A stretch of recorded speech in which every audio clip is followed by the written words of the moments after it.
Thank you for joining me for another episode of A White Woman in Distress.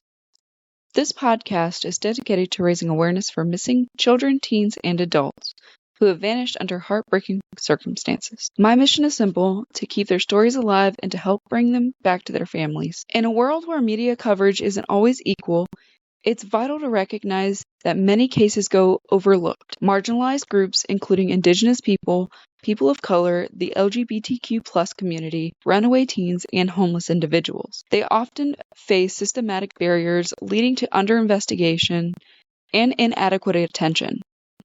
These groups deserve to have their stories heard just as loudly, whether it's the jurisdictional complexities affecting Indigenous women and girls, the media bias towards missing people of color, or the stigmas facing runaway teens and those living on the streets. These cases remind us that real change is needed. Grassroots efforts, community engagement, and legislative advocacy are essential in turning the tide. You don't have to be on the front lines to make a difference.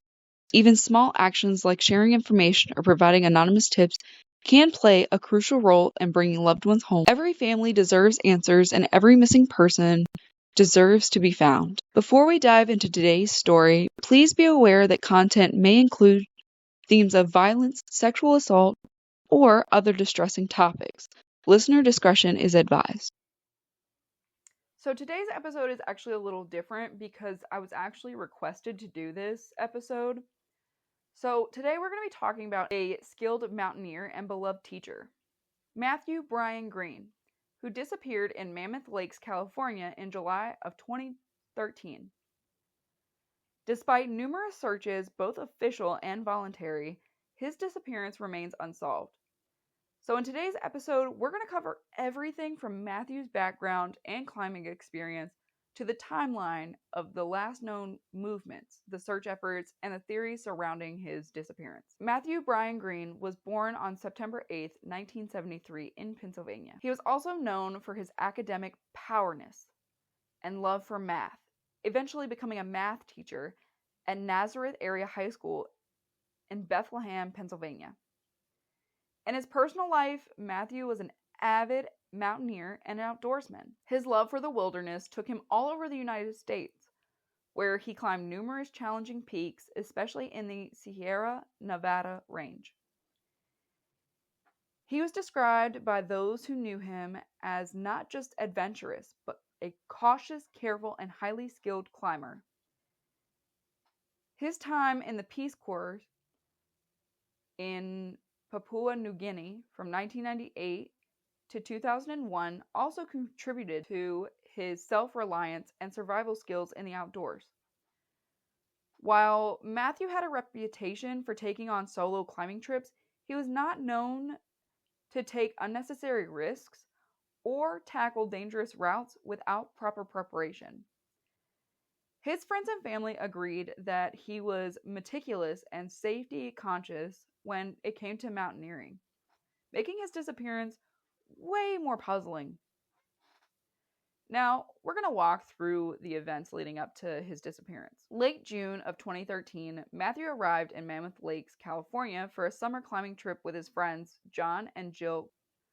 They camped at the New Shady Rest Campground while climbing several classic routes in the Eastern Sierra, including Crystal Crag and Bee Notch. July 7th, 2013, John and Jill departed from Mammoth Lakes, leaving Mathew behind as his car, a Subaru, was still being repaired due to a blown head gasket. Mathew planned to stay in Mammoth for a few more days and then drive to Colorado to meet his other friends for more climbing. The Grecos were the last friends to see Mathew alive. July 8th through the 15th of 2013, over the next several days, Mathew continued climbing solo. He successfully summited Ridgehulu Minaret, sorry if I mispronounced that, on July 8th, describing the experience to a friend as scary. He also climbed Dana Kalur near Yosemite National Park and reported having encountered great ice conditions. During this time, he remained in regular contact with his friends and family, updating them on his climbs and the status of his car. On July 16th, 2013, this was the last known day that anyone had contact with Mathew. He spoke to his parents and friends, saying that he had planned to go for one last climb before picking up his car on July 18th He also made a small purchase at a local Rite Aid and sent a text message to a friend that evening. His last known phone activity occurred on this date, when his phone pinged near Ansel Adams Wilderness. On July 21st, 2013, the host of the New Shady Rest campground noticed that Mathew's campsite had been left unattended for 3 days and reported him missing to the police. His tent and gear were still neatly packed with food left in the bear box. But some of his climbing equipment was missing, and his car was still at the repair shop. On July 26, 2013, concern grew when Mathew's mother told his sister Tiffany Minto that she hadn't heard from him in over a week. However, due to Mathew's love of solitude and frequent backcountry trips, it wasn't immediately alarming to them because there isn't a lot of cell service out there. On July 29, 2013, Mathew was officially reported missing by his friends after they realized he hadn't picked up his car or responded to any messages. His car, now repaired, had been sitting at the auto shop since July 18th. Now, in August of 2013, search and rescue efforts began in earnest. Search teams scoured the Sierra Nevada mountains, focusing on the Marionettes, Mount Ritter, based on the torn-out guidebook pages found in Mathew's campsite. Helicopter flyovers were conducted, and summit registers were checked by climbers. No trace of Mathew or his gear was found. Despite the best efforts of search and rescue teams and volunteers, finding any trace of Mathew has proven to be extremely difficult. Given the challenging terrain of the Sierra Nevada, the Ansel Adams Wilderness is known to be rugged, with volcanic landscape, with jagged peaks, loose rocks, and dangerous snowfields. Even experienced climbers face hazards here, making it a perilous climb for search operations. The search for Mathew extended well beyond the initial period following his disappearance. Volunteers, including Michael's father, Bob Greene, and climbing friends, hiked hundreds of miles in the area hoping to find any sign of him. Over 650 miles were covered by Bob alone, as he dedicated his entire summer in 2014 to finding his son. Dean Roussan, a retired search and rescue effort, spent over 200 days searching for Mathew's remains. Clues from the guidebook, which were the torn-out pages, suggested that he was heading towards the Marionettes, specifically Mount Ritter. This area, though popular among climbers, is treacherous and known for its steep, rocky slopes and loose terrain. His friends speculated that Mathew might have been attempting a day climb of Mount Ritter without overnight gear, which was a very risky proposition even for a skilled mountaineer. August of 2013, a pair of eyeglasses resembling Mathew's was found near Inyo craters, less than 10 miles from his last known location. However, after testing, it was determined that the prescription did not match Mathew's, and this lead went cold. Since Mathew's phone was last pinged on July 16th and his credit cards have remained unused since then, there has been no evidence that he left the area after that day. This strongly suggested that something happened to him within the Ansel Adams Wilderness. Matthew Greene was an experienced and cautious climber with a significant amount of mountaineering experience under his belt. Friends described him as fast and light, meaning he preferred to move quickly and carry minimal gear on his climbs. This made him an efficient climber, but it also increased the risk if he encountered an unexpected situation without proper night gear. Throughout his trip in Mammoth Lakes, Mathew took on challenging solo climbs like Ridgel Huth, Marionette, and Unicorn Peak, sorry if I mispronounced that, showing no signs of distress or recklessness.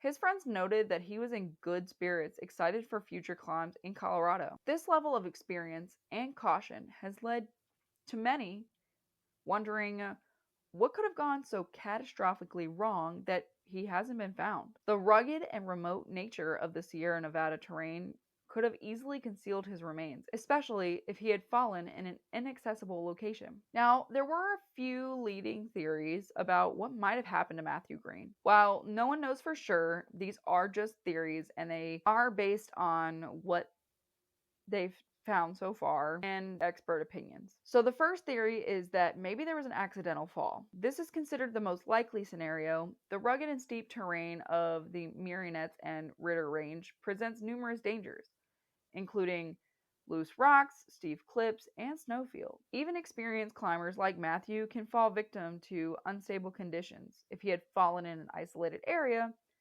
his body may not ever be found. Now, the second theory is that Mathew sustained an injury, such as a broken leg or head trauma, that left him unable to move or call for help. With no food or shelter, survival would have been limited to a few days. His body could be concealed in a crevice or hidden under rocks, making recovery nearly impossible. Now, another theory is that some speculate that Mathew may have deviated from his intended route, possibly hitchhiking or exploring an off-trail route. If he ventured into an area not frequently trafficked by hikers, it's possible that no one has stumbled across his remains. Despite years of searching, there's no definitive evidence that has emerged to confirm any of these theories. The lack of clues and sheer vastness of the wilderness have left Mathew's disappearance unsolved, leaving his family and friends grappling with the unknown. Mathew's disappearance has deeply affected those who knew and loved him. His family, particularly his father Bob and his sister Tiffany, have dedicated countless hours to searching for him. Bob's efforts were especially remarkable. He lost 30 pounds in preparation for the grueling hikes through the Sierra Nevada, hoping to bring his son home. Friends like John and Jill Greco, who climbed with Mathew in his final days, also feel the weight of his loss. John, once an avid climber, has largely stepped away from the sport since Mathew's disappearance, finding it difficult to enjoy climbing without his friend. The community in Mammoth Lakes has also rallied around Mathew's case. Local climbers, hikers, and volunteers continue to look for clues during their own expeditions. His disappearance serves as a reminder of how dangerous and unforgiving the wilderness can be, even for the most experienced outdoorsmen.